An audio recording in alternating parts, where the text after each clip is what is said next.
Water 2-3 trip మనం sprinkle చేసి close చేసి కుక్ చేసి సో ఇది నస కుక్ అయ్యేదానికి అట్లీస్ట్ 15-10 మినిట్స్ పట్టును. దాని నెక్స్ట్ కుక్ అయిందా లేదా మనం చెక్ చేసుకోవాలి. చెక్ చేసినాక కుక్ అయ్యంటే నెక్స్ట్ మనం ఇప్పుడు దానికి తగిన salt. So this is the salt. మనకి ఎంత కావాలో అంత సాల్ట్ వేసుకోవాలి. దాని నెక్స్ట్ మసాలా కలబెట్టేసి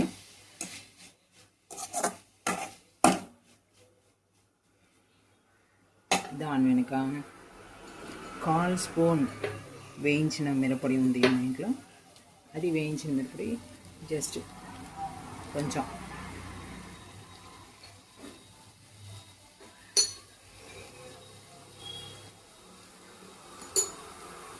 అండ్ నెక్స్ట్ మిరపొడి వేసిన తర్వాత మసాలా కలపాలి. ఇప్పుడు అంతా మిక్స్ అవును, మిరపొడి ఉప్పు అంతా మిక్స్ అవును.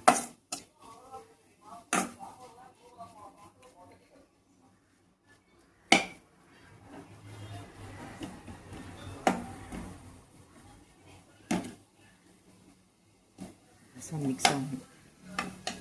దాని నెక్స్ట్ నేను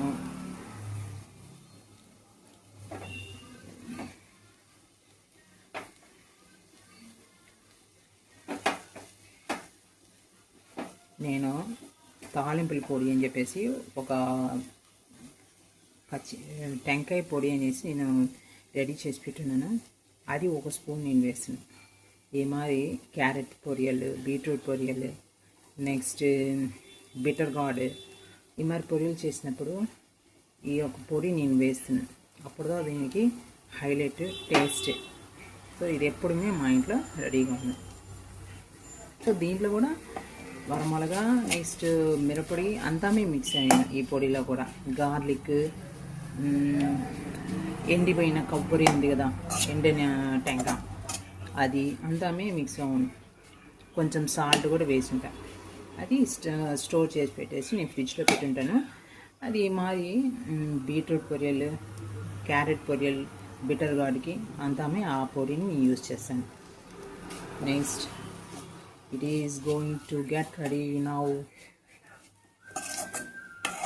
Okay, now beetroot fry is ready.